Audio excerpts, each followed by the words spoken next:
card, you know. Okay. This is a temple card. Visa card. And you know the password. A ticket to shopping. Yeah, this for her. Yeah. Oh. Sijui sana. Ngoja yeye anaweza kukupa experience afu mimi nitakuja kuijazia. Okay, basi sawa. Kuwa musician ni kitu ambacho ni mtu ambaye tayari yuko katika spotlight. Ule muda wa kutafakari Mungu wanakosa. Kwa unakuta wanachokishibisha sana kwenye nafsi na ubongo ni music. Emmanuel,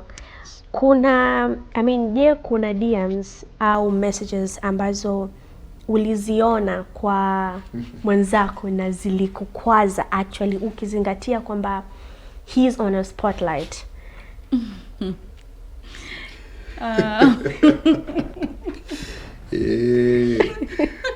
Uzuri sisi. Tasala. Zipo ya. Okay, na wewe binafsi ulizichukuliaje? Je, ulikaa nazo moyoni ukasema sasa bwana haina shida, ngoja nilimezee maisha yaendelee, ama ulimconsult kwamba nimeona hiki na hiki, I didn't like it, na maisha nini na vitu kama hivyo? Nilikuwa nikiona lazima nimwambie. Okay, namwambia kwa kuna hiki na hiki nimekiona. Sometimes unajua sisi wanawake tuna vitu ambavyo Mungu tu ametuumbia. Yaani unaweza usione message lakini tukakutana mkenda mahali unaona kabisa huyu msichana kuna kuelekea kutaishia hivi. Lakini kwa vile sisi wanaume waoni sometimes wanajua kwa huyu mwanamke yuko hivi, lakini kuna wao wana ile kuchukulia labda haiwezi kutokea. Lakini sisi tuna ile yani kuangalia like huyu mtu lazima itaenda hivi. Okay. Kwa unatakiwa uepuke hivyo vitu. Kwa kuna message ambazo wanaziona nilikuwa namwambia like hiki na hiki spendi kamba lina huyu mtu. Yeah. Okay. Najua Mr. ni msikivu kidogo. Kwa kipindi kwa sasa ni msikivu. Yeah.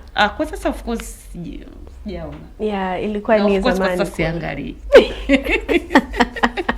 Okay. Hiyo ni zamani kama tulivyosema, kipindi ambacho unajua sisi tumeingia katika mahusiano tukiwa wadogo. Hata ndoa yetu tumeona tukiwa wadogo. Okay. Yeah.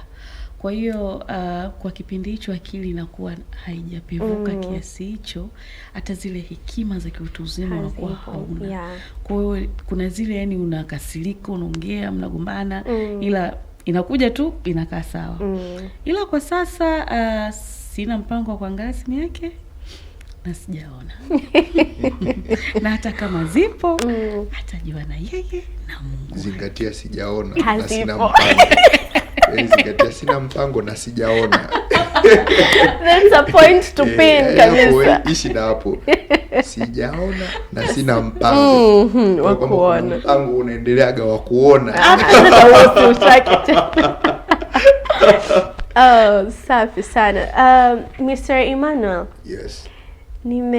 Mimi niko kwenye huduma pia. Apart from kuwa mtangazaji na imba, natumika kwenye ministry fulani. Nimeshawahi kuwa exposed na famous ministers nikihudumu nao and stuffs.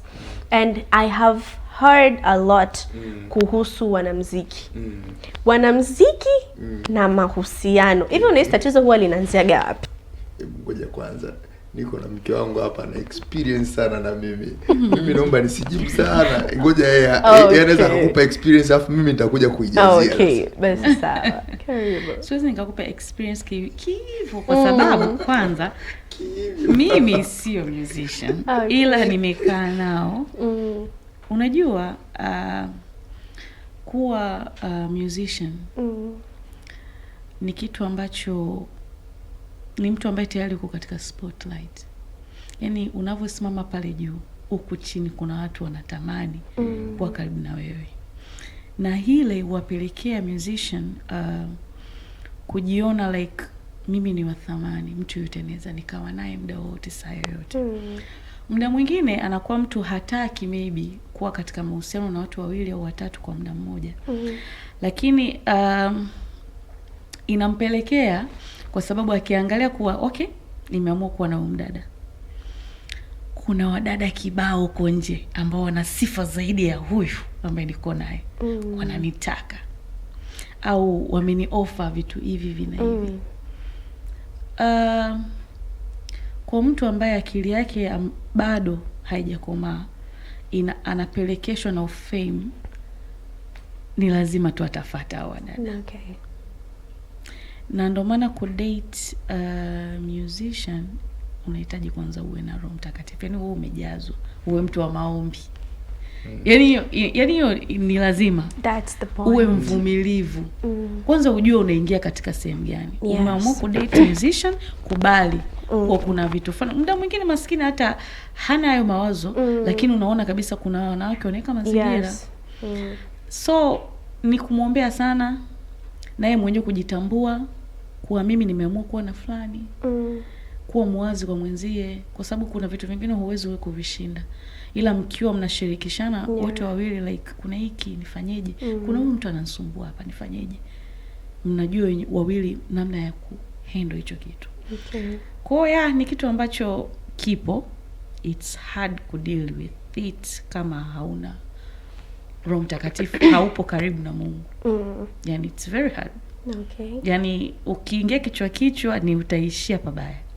Ila ukimweka Mungu mbele, ukamwombea mwenzio, na huyo mwanaume akajitambua kuwa anataka nini katika maisha na amechagua nani. Kama amekuchagua wewe, anatakiwa stick na wewe.